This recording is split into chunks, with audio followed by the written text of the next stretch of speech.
Hello, everyone, and welcome to Contra Costa Tail Spinners Story Swap, coming to you the fourth Thursday of pretty much every month. And we have tonight, we have a special treat, I think, in that we have no featured teller, but room for lots of wonderful, just everybody to swap. And then at the end, I'll stop the recording, but I just want to say to everyone who's on the call, on the Zoom, we'll have some time to just socialize and chat, which we often don't have time, but especially to talk about, for those of us who are local to Contra Costa County and nearby, to talk about trying to get together in person again for the first time since the pandemic, since we went on Zoom. So if you don't want to be part of that discussion, don't hesitate to sign off, but that's the plan. We have 7 wonderful storytellers tonight. And the first is coming to us from Toronto, California, and that is Raymond Pierce. And let me spotlight you for everyone. And by the way, before Raymond starts, and just let's all mute ourselves when the storytellers are telling. Okay. Just a small correction. It's Toronto, Ontario. Yeah. Okay, so I'm putting my email address in the chat box in case anybody is interested in receiving by email my complimentary weekly family-friendly emails of good humor and a personal, lighthearted short story. They come out weekly. I send them by blind carbon copy to protect everybody's email address. So I'm putting it in here now. And if you're interested, all you have to do is email me. Now, the story I'm telling you tonight is fiction. Well, maybe it isn't fiction. We'll see. It might be a true story. But it may appear at first to be a very sad story, but trust me, it's not. So this is called The Bagpiper. And it takes place in Nova Scotia, which is one of the eastern provinces of Atlantic Canada. Bob is a bagpiper. And one evening he gets a phone call from the local funeral director and saying, Bob, he says, tomorrow we're having the funeral of a poor homeless man who has no family or friends to attend. And I'm wondering, would you be willing to come with your bagpipes and play something appropriate at the graveside? Bob said, I'd be happy to do that. He says, well, I will email you the directions. It's out in the back country on the north side of town. So the next day, Bob sets out and he drives and drives and drives and he gets lost. Now, being a man, he doesn't stop to ask for directions. He just keeps on plowing ahead, as some of you ladies may well appreciate. Well, finally, he does arrive at the destination, and there's no sign of the hearse or the funeral director.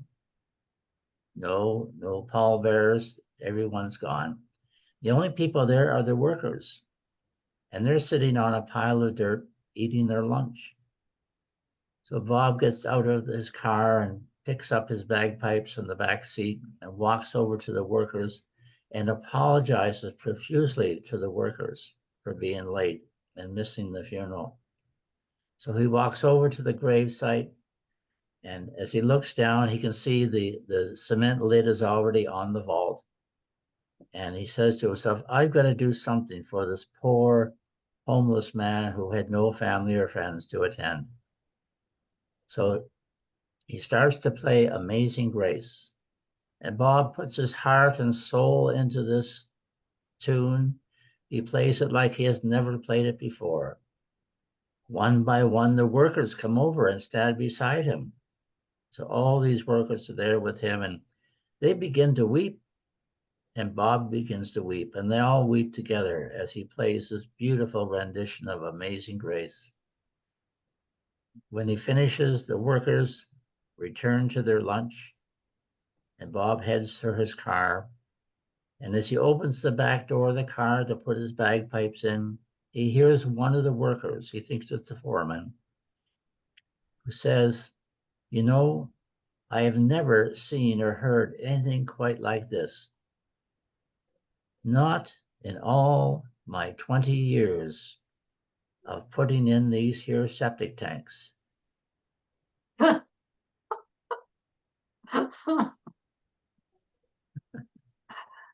Okay, let's unmute so we can share the laughter. Thank you, Raymond. Thank you, Raymond. That was lovely. What a great start. Thank you.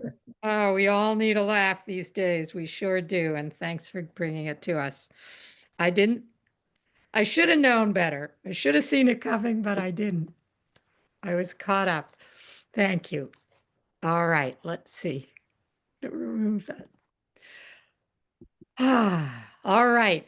Well, Raymond was coming all the way from Ontario. Our next storyteller, Renu, is coming all the way from India. So the magic and the miracle of Zoom. So and Renu comes as much as anybody else, which is so lovely for us. Please tell us a story.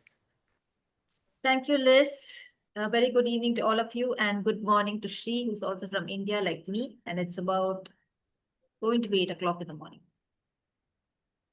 Sunita stood in front of the mirror and she looked at herself and she asked, "Who am I?" The image in the mirror looked a little puzzled. "I am Sunita, Sunita, Sunita." And the more she said her name, the more it seemed unreal. "Who am I?" she asked herself, but there was no answer from the mirror. So she left the bathroom, went downstairs. Her husband was making coffee in the kitchen, and she said to him, "Suresh, who am I?" "Is this a joke, Sunita?" "You're my wife, of course," he said with a smile. That didn't satisfy her. She went across into the garden, and she looked at the birds, she looked at the trees. She asked again, "Who am I?" There's no answer. When she came back in, her daughter was just coming down. "Rupa, who am I?" she asked. "Ma, are you all right?" "You're my mother, of course." That didn't satisfy Sunita either. What's happening to me, she thought, sitting down. Am I going crazy? Am I the only one who feels like this? Am I getting old? Is there something wrong with me? These are the thoughts that kept going on and on inside her head. What could she do? She had no idea. These kind of thoughts had never come into her head when she was younger. Just like everybody else, she had gone to school, then college, worked for a short while, then got married, had children, and life had just gone on. The usual routine, where they had gone on holidays, they'd enjoyed themselves. But somehow now she felt a little lost. Was she going crazy? Did she need to see a psychologist, perhaps? That didn't seem so right. Should she talk to one of her friends? She was rather shy. She didn't really like talking to people. Every time she went out for a party with her husband, she normally didn't open her mouth. And sometimes she didn't even bother going. She felt very lonely all of a sudden. In the midst of a family. Sometimes in the midst of a party, she felt lonely. She decided to go for a walk. And as she walked, she noticed a small building around the corner from her apartment. She stood in front of the building. She had never really looked at it before. And in the glass window, there was a sign, "Know your story." Know my story? What does that mean? She asked herself. Very curious, she went back home. Around 11 in the morning, she went back. And this time, the shutters were up. And she thought to herself, "Shall I go inside?" She hesitated. Went towards the door, then went back. Went towards the door, then went back. Then finally, she pushed open the door and went in. It was a small office, very sparingly furnished. And sitting behind the desk was a very young woman. She looked up at her and smiled. "Yes, may I help you?" I don't know if you can help me, but what exactly does know your story mean? Ah, come, sit down. And she felt comfortable with this lady. She has such kind eyes. So she sat down and she said, so tell me, what is this? Well, I take people of all ages for a retreat and I ask them to find out what their story is. And in the time when we all spend together, everybody realizes who they are. Really? Yes. Why don't you sign up? When is the next one? Next weekend, it's only 3 days. Do you like to come? Can I bring someone along? That's not allowed. We want people to come by themselves so that they can really explore who they are. Okay, I'll come. Can I come back tomorrow and pay you? Sure, take your time. Sunita walked out feeling slightly better. She went home and thought to herself, shall I sign up? But going all by herself, not knowing anybody, was that a good idea? Perhaps it was.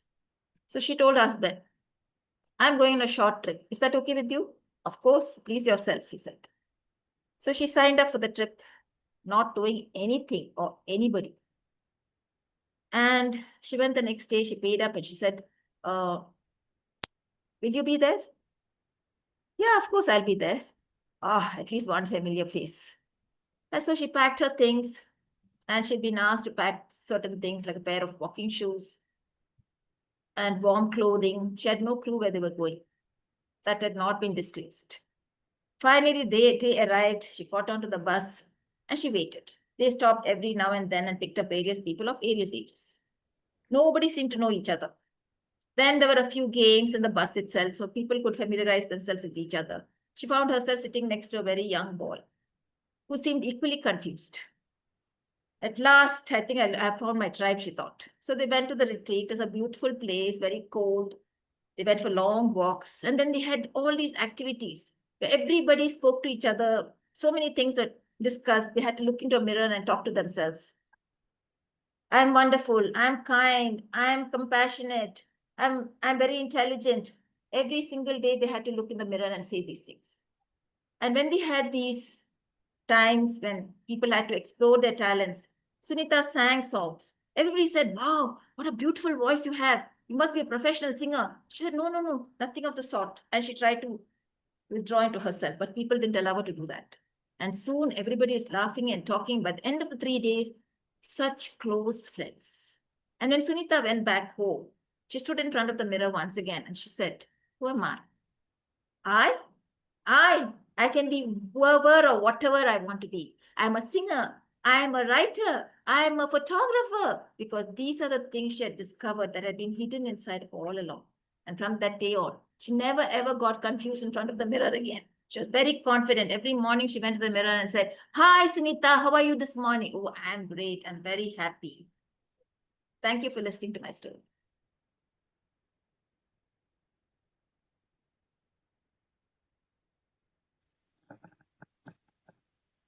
Thank you so much. Thank you so much, Renu. And that was a, I have to do, how do I say end spot? Oh, here we go. I'm in the wrong place. All right. Okay. That was an original story, right? Yes. A story about knowing your story. Perfect for a story swap. All right. Moving on. All right. Oh, this is so fun. Our next storyteller is Cynthia Cutterback, and she is one of our actual locals and my neighbor. And so, Cynthia, let me spotlight you for everyone. There we go. And please tell us your story. So, the story I'm going to tell you will be my eulogy at my mother's memorial on Saturday. So, I will beg your indulgence, but also, Liz, just give me a finger or two if I run over. Let me know if I need to cut it off short. We're good. Someone needs We're to good. mute. We're good. So I won't unless you really run over. Okay. Okay. All right. Someone's not muted. Whoever you are, can you please mute?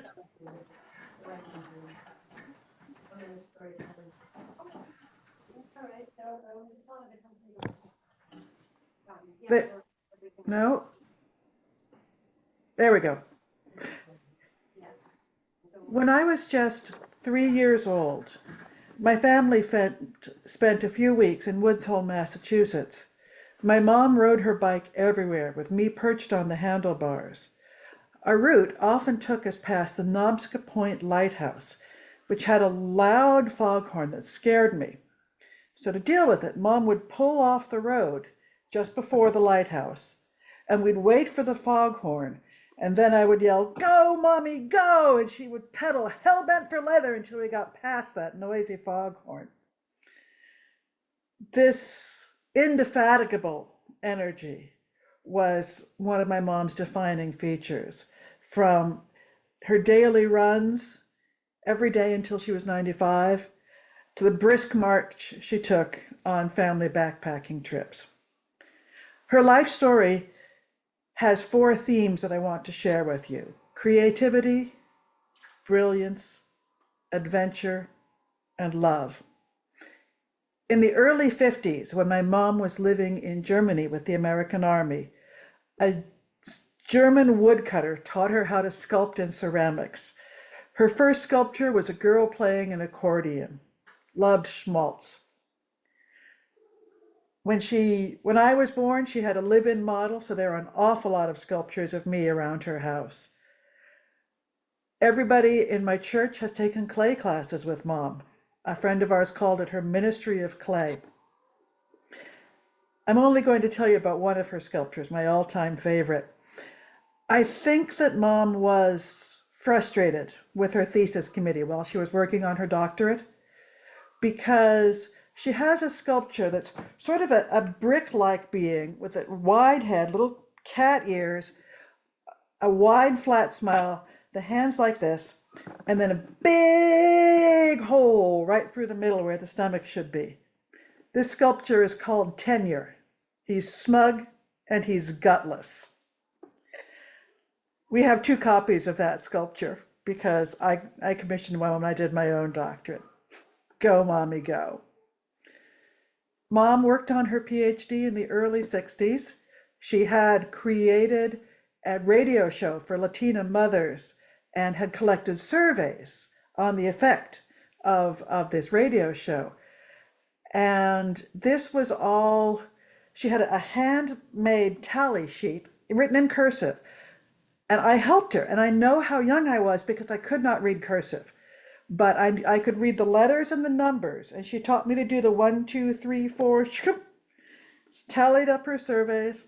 She got her doctorate, and then launched on a brilliant career of sort of meta-social welfare, providing materials to help people teach people how to raise children, which ultimately involved traveling the state and then the world, always with me in tow. Go, Mommy, go. Adventure. My father was an astronomer, and astronomers have to go to remote locations, and it really helps if you can fly your own plane. So both of my parents got pilot's licenses. And the story from that interval is, at one time, my mom was out flying, she was soloing, and my dad and I were on the tarmac. I think he was holding me in his arms. I was a year old, perhaps. And I suddenly started kicking excitedly. And he looked around, and here's Mom's plane coming in for a landing. I guess I imprinted on an airplane. Adventure. Mom visited more countries than I can count. I'll only give you 2 little anecdotes. In Thailand, anybody can ride an elephant. But if you take the last elephant ride of the day, then the elephant will go into its pond and roll you off. And there you are, bathing with an elephant. Guess who took the last elephant ride of the day? And she was 65 or 70 at the time. I mentioned that she ran every morning. The tour guide of her tour in Istanbul tells this story. Now, I imagine the tour guide is a young buff guy, right? And he's like, all right, I'm going to go out and go for my run this morning, right? He's heading out the door and he meets my mom coming back Go, mommy, go. And all of this adventure, brilliance, creativity she shared with my father. They met folk dancing in a ski lodge. He was 6'4", she was 5'2". When they danced, she would place her hands delicately on her shoulders, and it looked like her feet never touched the ground. They had 53 wonderful years of marriage. And I learned from this, the way to have a good marriage is open communication and lots of dancing. Go, mommy, go. 5 years ago, at the beginning of the COVID lockdown, mom broke her hip and returned home, fortunately, with a full-time live-in caregiver. There were no more adventures, and for reasons unclear to me, she stopped making sculptures. She had cognitive decline. She would repeat things a lot, but that wise woman was still under there. I could talk to her about my educational work or ask her advice on a project, and she was always, always still extraordinarily loving. This last March, shortly before her 98th birthday, she entered hospice care. We then had a bit of a conundrum because two things had been converging. My son was getting ready to graduate from Oregon State, and we had promised him a trip to New England as his graduation present. And mom just kept defying expectations and beating the odds until we had to decide. And with a great deal of guilt, we did decide to go to New England, and she did die while we were there. But we did something special. We went back to the Knobska Point Lighthouse, and we pulled the car over, and we got out, and we yelled, "Go, mommy, go! Go, mommy, go."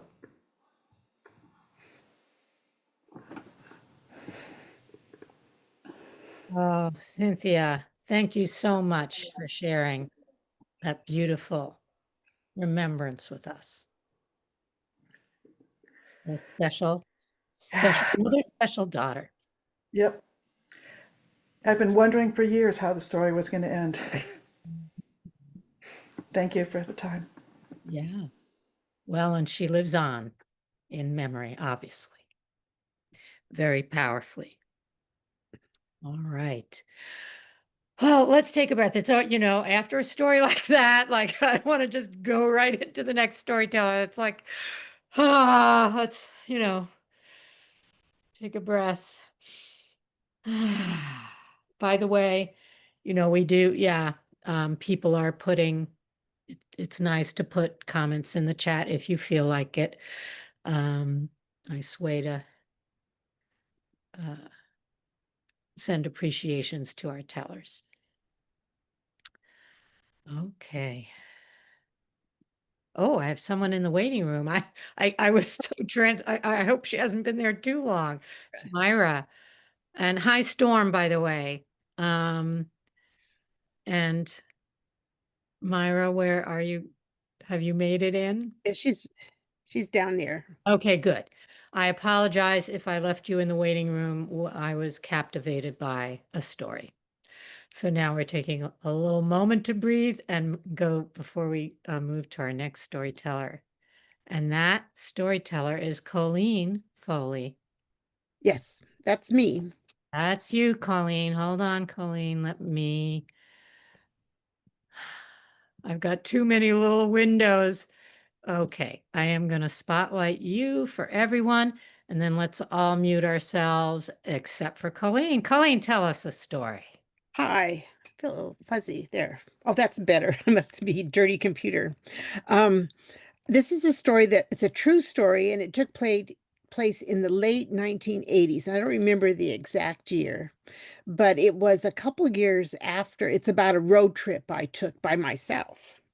And I wanted to see I like road trips. My parents and I went on road trips all the time, and I wanted to see a new park. It wasn't really new. It was 3 or 4 years old. It was a new national park called the Great Basin National Park, and it's in Nevada, sort of like the middle of Nevada, close to Utah and Arizona. So I got in the car and I planned my trip. I thought, well, I'll put in a couple other stops, and then my parents were still living, and they were living in Salt Lake City. So I'll visit them and come back, and I'll have a wonderful time. But at those days, you could always go to a little town, most little towns, and they'd have a hotel, and you didn't have to make reservations before. So I went and I started out, and I got to Fallon, Nevada, and that's where I was going to stay all night, except they were having a summer bowling tournament for the whole area of Nevada, and they didn't have any room. And so I says, well, I could go back to Carson City and stay there, or I could keep going. And it was around 6:30, and I thought, I'll keep going. There's a bunch of little towns on the road, but this is Highway 50, and I had never been on Highway 50 before. So I kept going, and it started getting dark, and I kept going, and the next little town didn't have any motels. And so I went on, and the next little town didn't have any motels.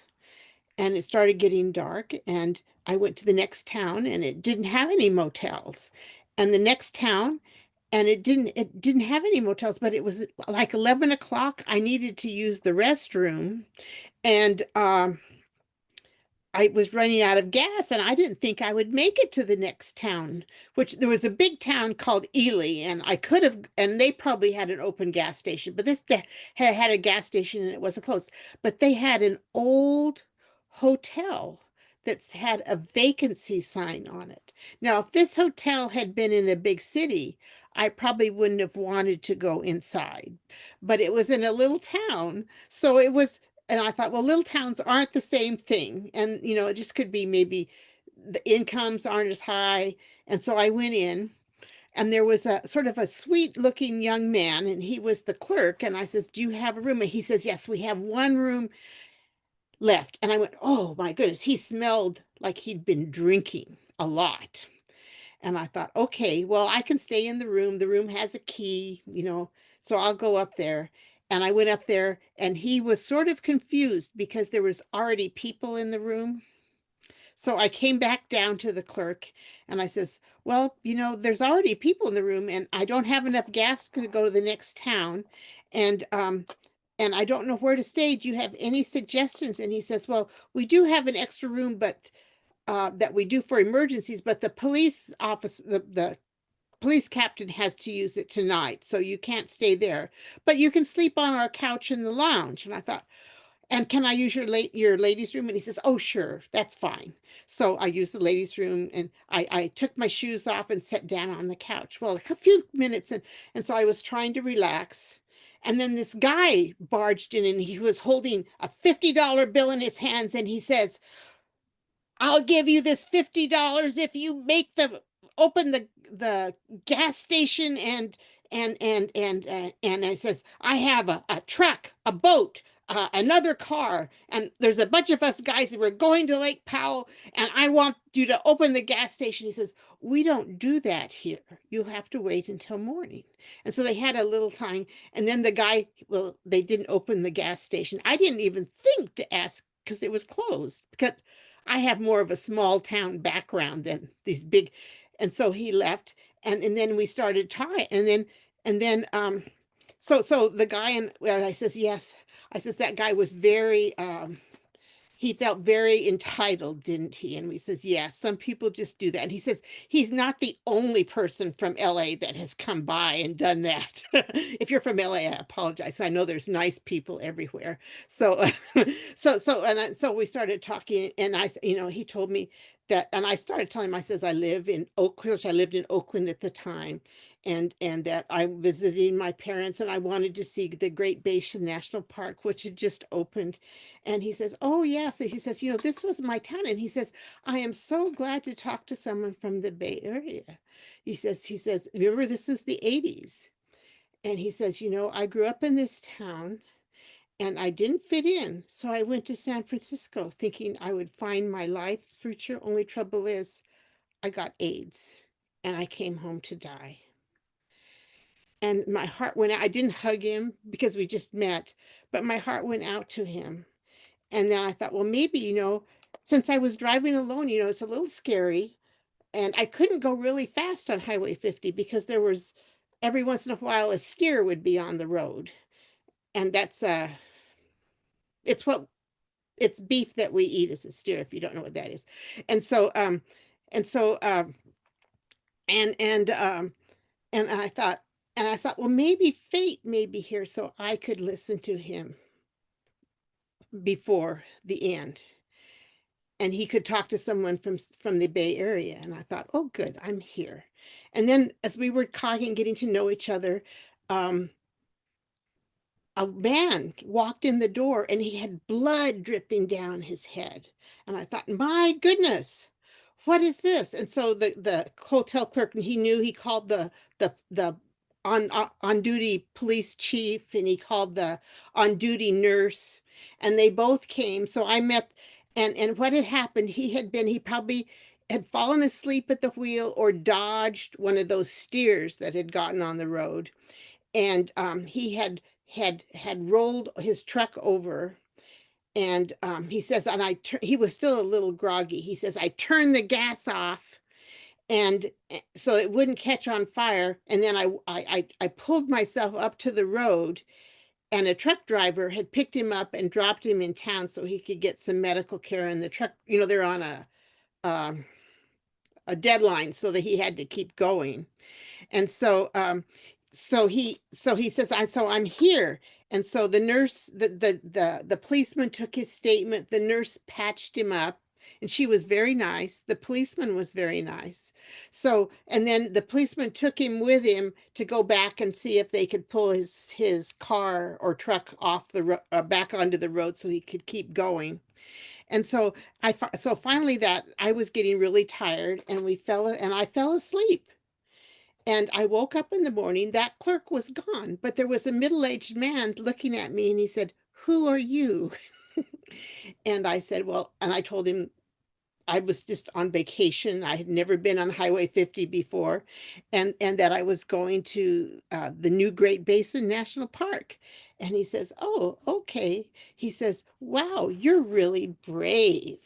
And so I got a free breakfast.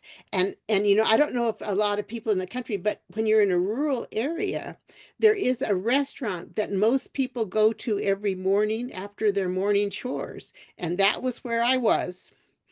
And I met almost everybody from that community. So I'd met and I felt really welcome. They said, come back anytime. But which was, I can't remember which little town it was. And then I learned later that Highway 50 has the nickname of being the loneliest road in America. But I never felt lonely because I had the rainbow of stars. I could see the Milky Way. I felt like I was at the bottom of a bowl of heavens. So I had a really nice time, and I hope I gave comfort to this young man that had come to San Francisco and it didn't turn out the way he'd planned. And that's my story. And actually, I will continue it next time.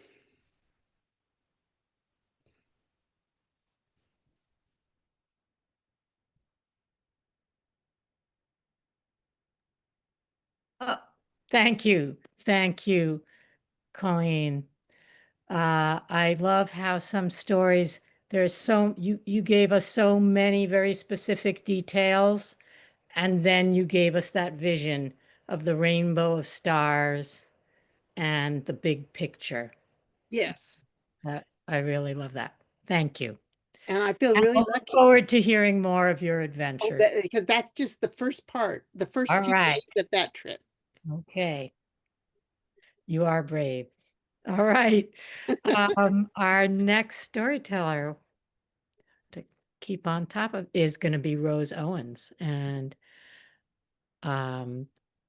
Rose am I right, Rose, that Rose is going to represent our swap at the genre event next month, correct?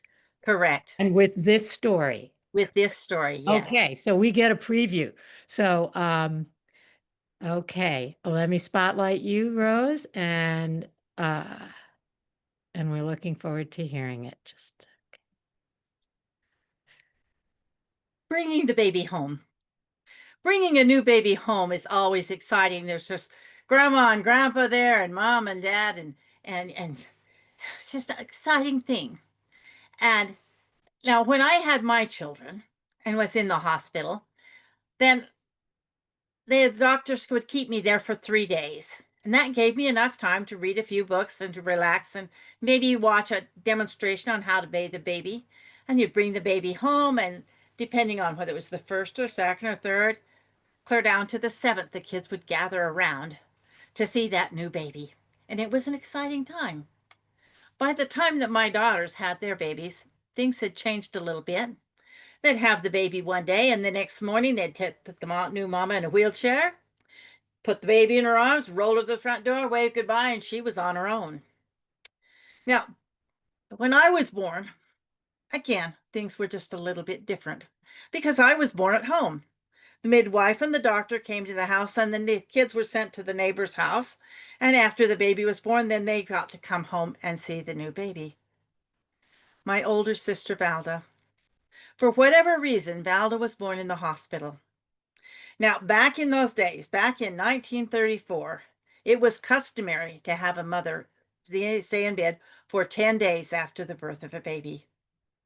Now, I don't know whether it was money or whether mom just didn't want to stay in the hospital, but she was not about to stay in the hospital for 10 days.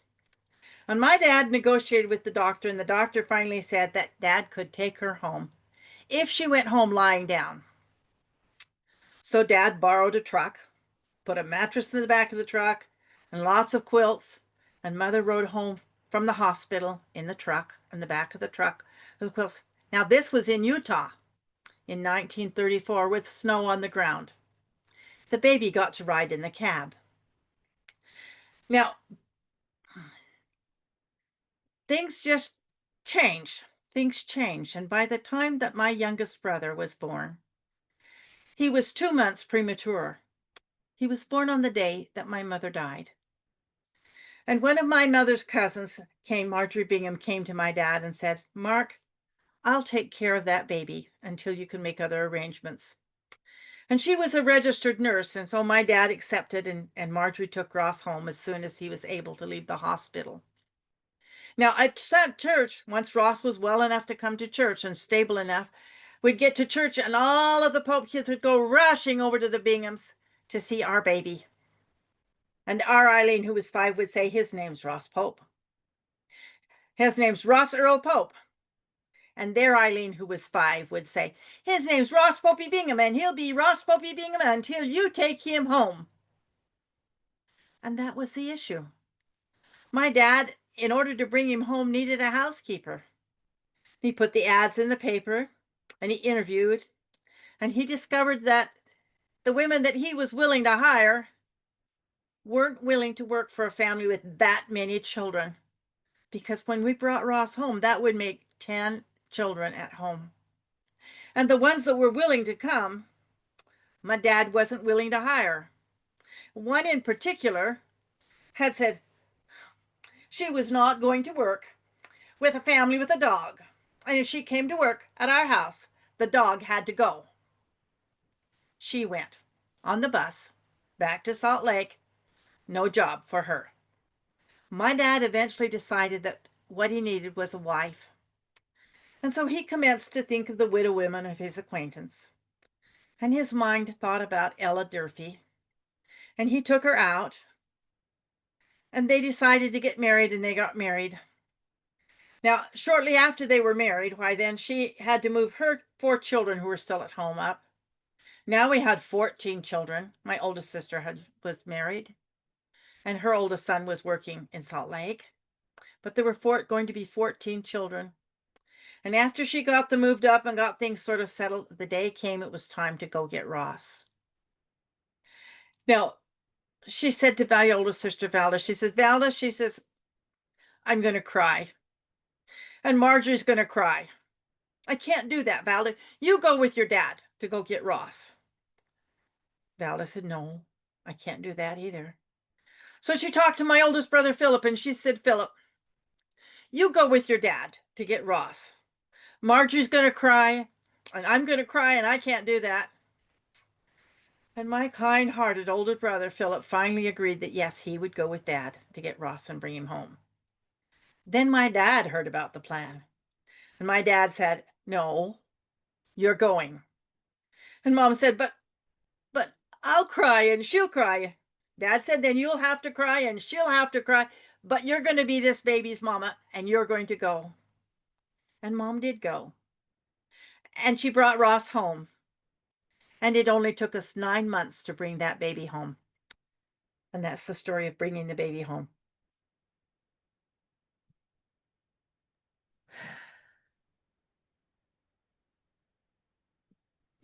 Thank you, Rose. Wow, that really took us to another time and place and another way of life. That's so wonderful when, wow. You know, my grandparents were some of them were on one side of my family were one of about 10 or 9, but I feel like I appreciate more what it must have been like by hearing your story ever than I really understood. So as a personal thank you from me. Thank you. I'm sure it touched all of us. Yeah, yeah. Talk about bravery. And okay. What a great, Julia Kincaid, I'm just admitting. Okay, because Bobby Kincaid is our next storyteller. So Bobby, where are you? Let me see. I have to find you. There you are. I'm here. Okay. Is she going to just listen or does she have a Oh, role? she has a granddaughter now, little Rosie, who's 2, and she listens to my stories on YouTube. So I invited them tonight and they can make it. And little Rosie loves stories, okay? Wonderful. Okay, so Bobby, please share another fire story, correct? Yep, so it's another fire Right, story. another fire story. Take it away. All right. Thank you, storytellers and story lovers, and especially little Rosie, who's here tonight. I have the next story in our series of Fire the Hunger. And this is about the monkeys who showed fire to a hunter. Now, last time, and little Rosie knows this story, old Mother Spider brought fire back to the animal cousins, and they are so happy because they had a moon and they had a star and the stars at night. And she tried to give this last little umber, a little piece of fire to the animal cousins, and they said, no, no, no, no, no, we don't want it. We know what's happened. No, we don't want it. But the monkeys said, oh, yes, we'll take it. So the monkeys took her little tiny pot with the handle on it, and they fed fire little twigs and little pieces of grass as they walked along, and they had to hand it to different people because it would get hot.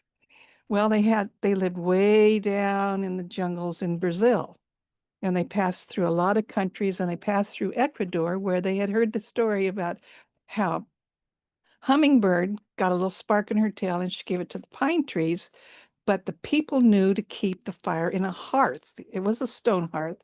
So the monkeys knew that when they got to Brazil with their little piece of fire, they had to make a hearth. So they dug this huge hole and spread all the dirt around it. So there were no leaves or no twigs.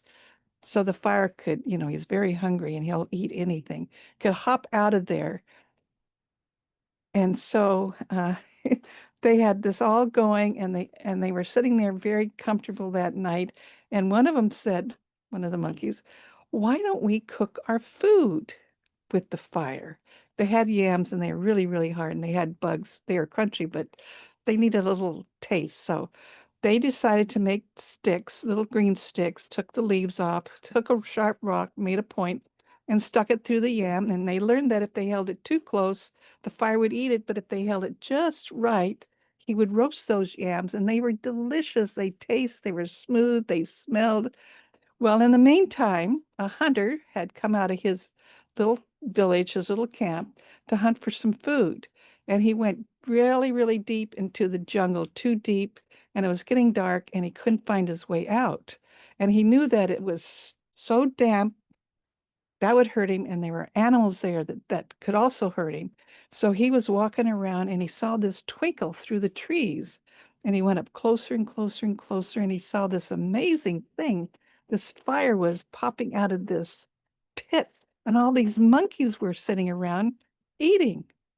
And they had sticks and they were roasting things. And the old monkey said, "Oh, come on in, come on in." And I said, "How can we help you?" And he says, "Oh, I got lost and it's wet and it's cold out there." And he just couldn't take his eyes off that fire.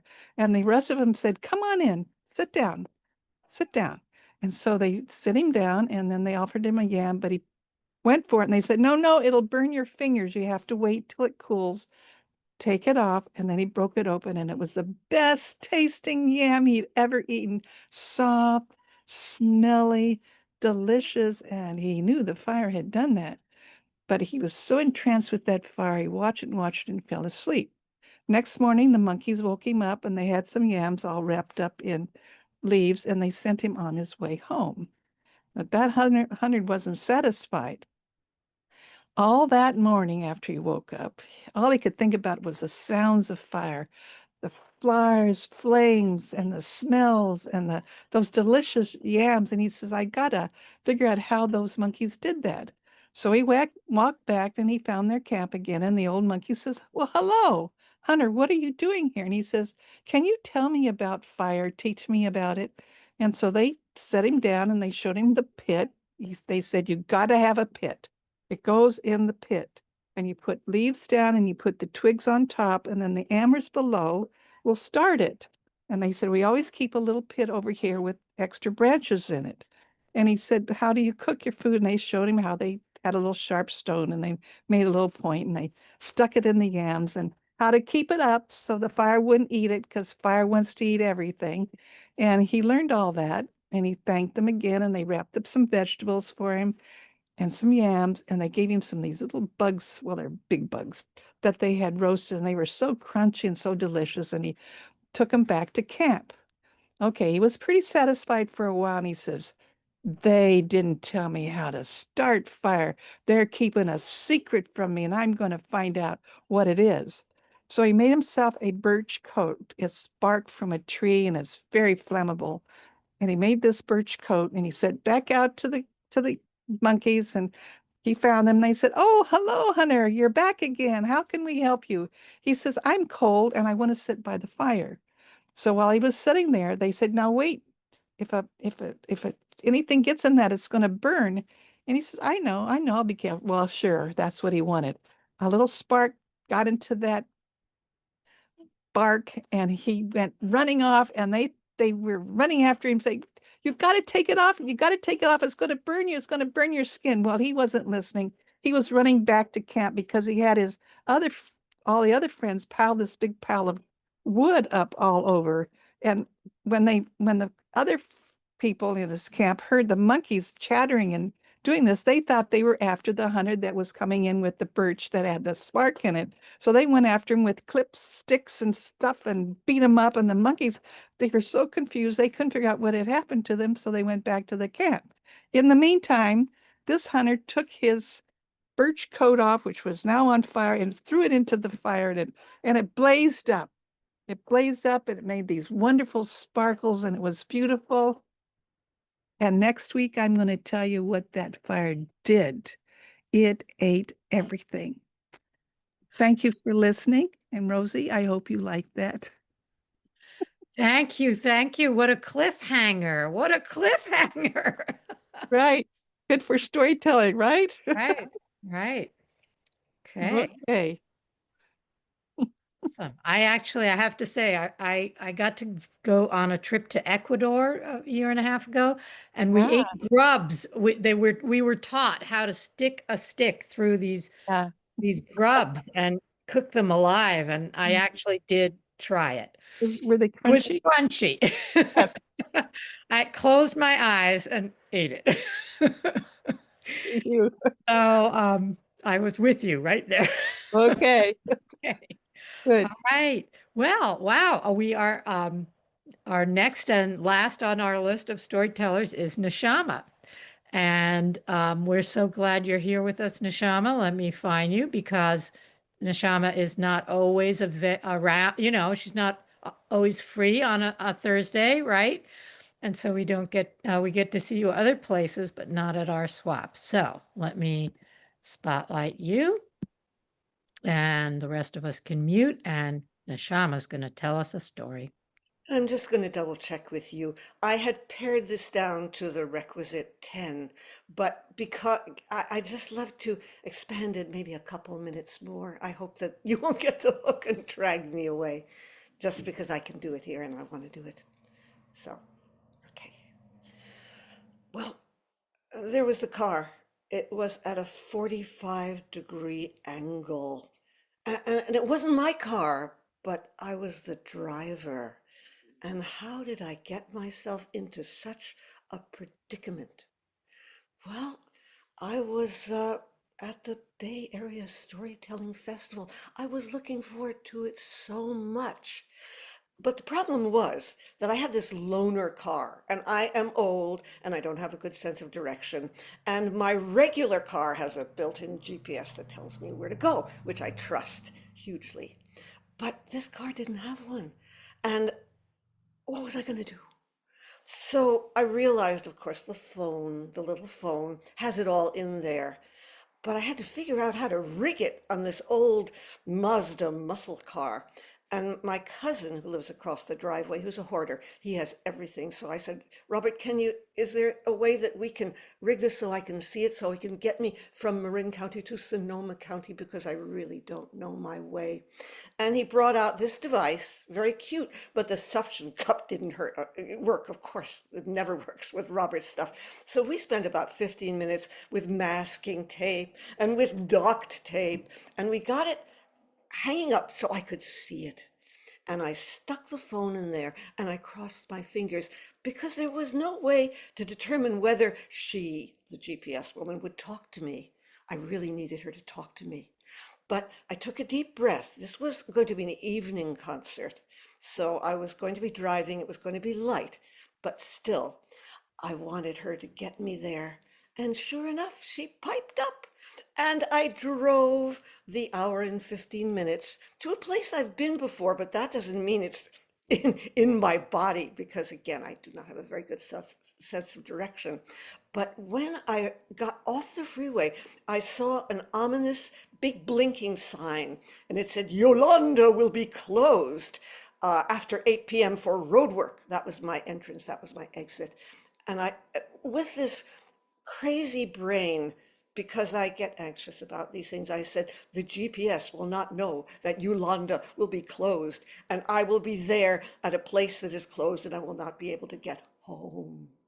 Luckily, I was at the event a half an hour early, so I looked around and I saw this family of 3 adults, whom I knew, kind of, and I said, could you, on our way home, could one of you drive me to a place where I can get on the freeway? And they said, sure. And I let out my breath, and I had the most beautiful evening of storytelling. And then it was time to go. It was getting dark. Now, the family said, meet us at the handicapped spot. And that's when I discovered that the tall, quiet gentleman was on a walker. He had obviously had a stroke, so he was going to be my driver. And then there was the lively teller, whom I was kind of counting on, and her vigorous large daughter. But when I came around to meet them, they said, the storyteller said, I'm not comfortable driving this car. And so I did not have someone to leap into my car and lead me down to the freeway. And so I said, I will follow you. And they took off, and I took off, and they went pretty fast, right down the wrong road. And there was a big fence, and they had to stop. And they whirled around. And I, in my eagerness to hang on to their taillights, whirled around. And I didn't notice that the place that I pulled around was not a grassy verge, but a steep ditch. Now the car made, you could say, a soft landing, And there I was at an angle in the car. And I couldn't get out my side because I would have been 6 feet up. So when I opened the passenger side door, I tumbled out with an enormous thunk and landed smack on my back. And I took a deep breath and I managed to stand up. And it was getting dark. And I was clutching my cell phone and I had pried out my AAA card and I was squinting and I was texting. And then angels started to appear. Now, I am not that woo, but they came. The first one was a woman who was paying attention. And when she came out of the parking lot, she noticed a car that it was in the wrong place at the wrong angle. And so she swooped on down and she picked me up. It was a car full of fabulous storytellers. And I knew that she was going to be my MC because I was planning to perform tomorrow. But in any case, she took me to the site, Sonoma Academy. And I sat on the stairs under a light and I poked away and I spoke to my AAA person. And she said, I said, go, go, go. They'll come, they'll come, they'll come. And they left. And that's when 3 more angels appeared, because one of them was Brandon, a fabulous lanky storyteller who happens to teach at this place. And he was the one who got it for us. And he was on the cleanup crew. And his beautiful wife, Irma from Bali. I knew them kind of over the years. And Margot, who was a member of the staff, Gaux. And they said, we're not leaving you alone. And Margot went to the office and she got me a Sonoma Academy sweatshirt lined with fleece because it was getting cold. And then we got in the golf cart, this was a pretty swanky place, and drove down, not very far, to the scene of the crime. And I just sat wrapped in that fleece, in that golf cart, and they took my card and they did all the interface. Now, when the guy arrived, he looked like something out of an old fairy tale. He had a long gray beard, and it turns out he was 9 days from retirement. And he looked at this muscle car at its unfortunate angle, and he Googled, how the hell do you haul a Mazda out? And he pulled the sucker out, and it landed ka-chunk, and it was drivable. Miracle after miracle. I said, thank you guys, I can take it from, and they said, you are not going anywhere. Margot took that car, she parked it up at the parking lot, and Brandon said, you're coming home with us. Irma had come to prepare the guest room, which was their daughter, now in New York's bedroom. And when I got there, it was coming home that wasn't my home, but there it was. And I have to tell you that that GPS, which I didn't trust, was yapping away, turn here, turn there, turn here. So quixotic, I can't figure these things out. In their house, there was a huge crate. In that crate was Beowulf, W-O-L-F, a rescue dog they'd had for 5 days, 180 pounds of husky shepherd. Luckily, stayed in the crate. But Irma, she wanted to show me her garden. And yes, I was hurting by then, but it was so important. She pulled the glass doors open and I stepped out, I swear to God, into Bali. I don't know how she did it, with lattices and twinkle lights and kaffir lime trees and roses and raspberries. This was her initiation into her house. And then I happened to see a pad with a pen. And I said, can I borrow that? And they said, sure. And then I went into the bedroom of the night, a soft, comfortable bed. Now, you have to realize what it's like to keep what I lovingly call the carcass going. And so this is what I did not have with me, because of course I was not expecting to spend the night. We'll start from the top down. I didn't have my eye drops. I did not have my hearing aid chargers. I did not have my mouth guard. I did not have my CPAP. And also I didn't have a change of clothes and I didn't have any makeup and I didn't have my precious Good Earth tea, but there I was. And somehow with ibuprofen, I laid myself upon that bed, and I had possibly the best sleep I've had for a long, long time. Now, in the morning, there came Brandon, 6 a.m. And I said, I bet you're the lark in this family. Indeed, he was, with a big cup of black tea for me. And I wrote my journal pages because I have to do that every morning. And then Irma got up 2 hours later, and we went to the site, and there was the Bay Area Storytelling Festival.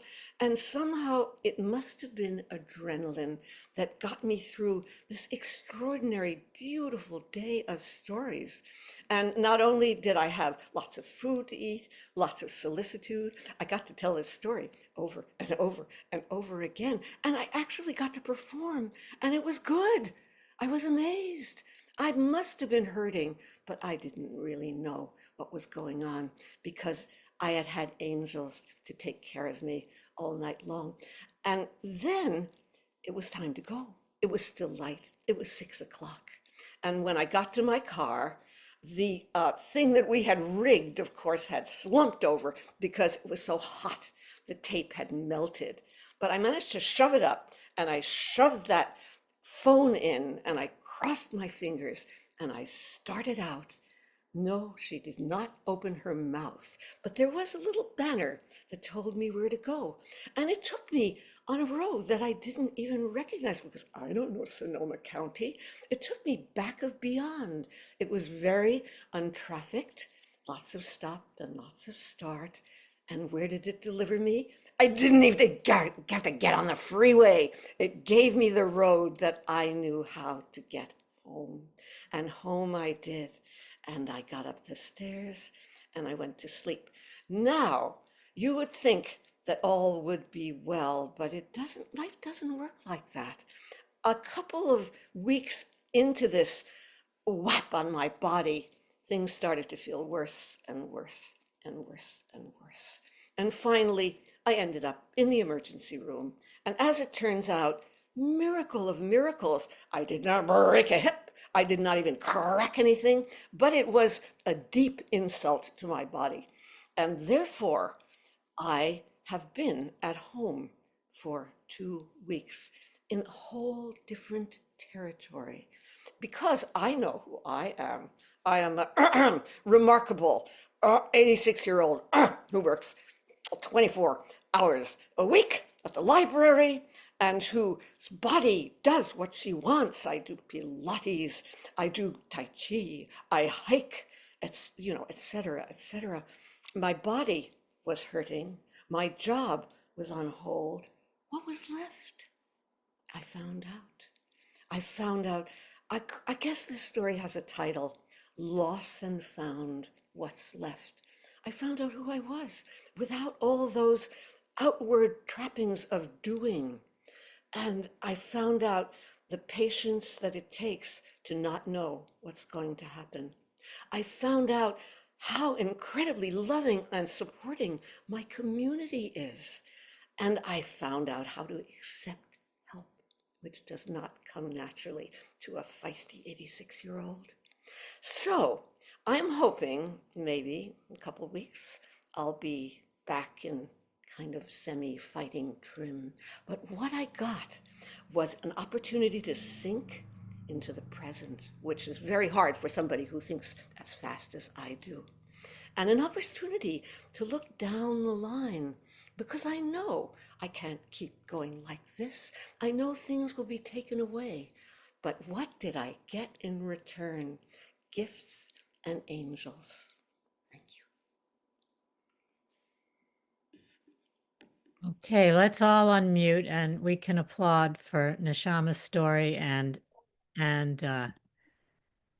everyone else. Neshama, that was Wow, amazing.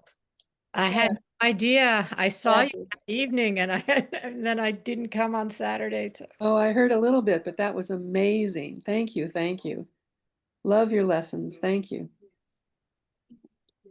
And we're glad you're doing better. But oh wow. Yeah. Was a wonderful and I don't know if other people thought about it, but I love when this happens because, we don't plan our story programs, but it kind of came back, Renu, to your story a little bit, to me. Yes, Did anybody else kind of yes, that yes. feeling? Yeah, yeah. About figuring out who you are, looking in the mirror.